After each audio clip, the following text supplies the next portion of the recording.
ముముక్షు వ్యవహార ప్రకరణములోని 9వ అధ్యాయము కార్యకుశలత.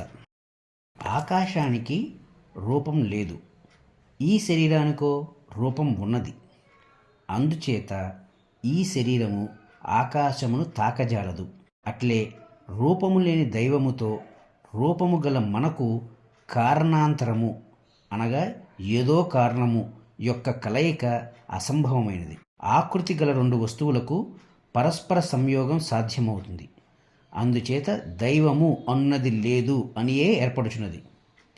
ఈ ప్రపంచమున జరుగు సర్వ వ్యవహారములకు నియామక నిర్ణయాత్మక కర్త దైవమే అయితే, ఈ ప్రజలందరినీ హాయిగా పరుండనిము.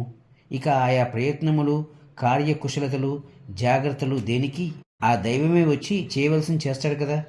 దైవ ఏనతు అభియుక్తో అహం తత్ కరోమి ఈదృశం స్థితం సమా ఆశ్వాసన వాగేశ నా దైవం పరమార్థతః.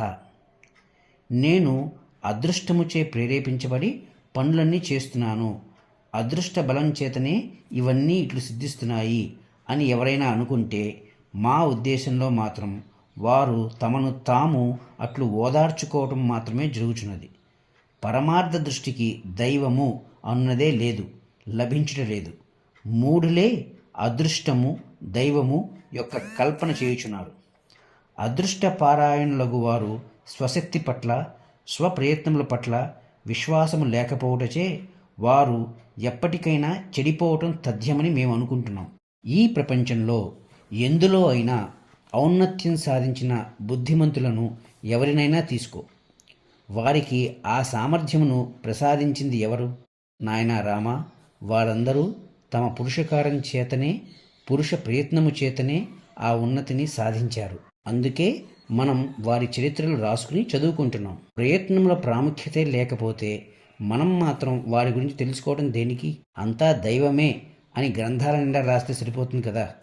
ఏ శూర, ఏ చ విక్రాంత, ఏ ప్రాజ్ఞ, ఏ చ పండితాః తైస్త్రైః కిం ఇవ లోకే అస్మిన్ వద దైవం ప్రతీక్షతే. ఓ రామచంద్ర, నీవు సూర్యులైనట్టి, పరాక్రమవంతులైనట్టి, బుద్ధిమంతులైనట్టి, పండితులైనట్టి అనేక మంది మహాత్ముల గాథలు విన్నావు కదా. వారు తాము సాధించదలుచుకున్నది ఎట్లా సాధించారు? ప్రయత్న బలము చేతనే కదా. వారిలో ఎవరు దైవము కొరకు వేచిన్నారు చెప్పు?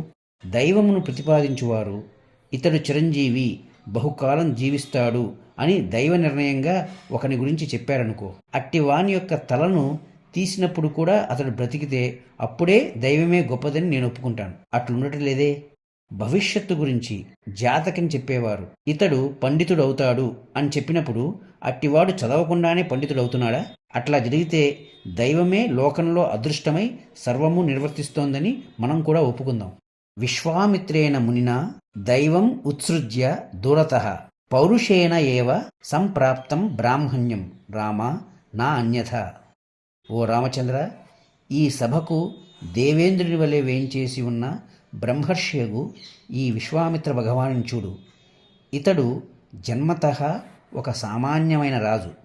ఈరోజో ఒక బ్రహ్మర్షిగా, లోక కళ్యాణకారకుడిగా ముల్లోకములచే ఎట్లు ప్రశంసలు అందుకుంటున్నారో చూచావు కదా.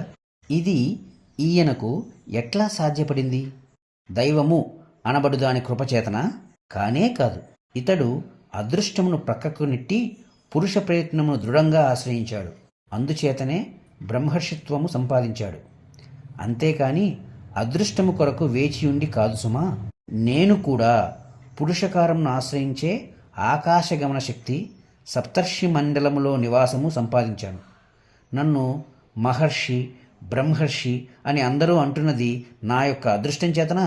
కాదు, నా స్వప్రయత్నము యొక్క దృఢత్వం చేతనే ఈరోజు అట్లు గుర్తింపబడుచున్నాను. రాక్షసరాజులు పౌరుషమును ఆశ్రయించే అమరావతి నుండి దేవతలను పారద్రోలి ముల్లోకములలో తమ ఏలుబడి సాగించారు.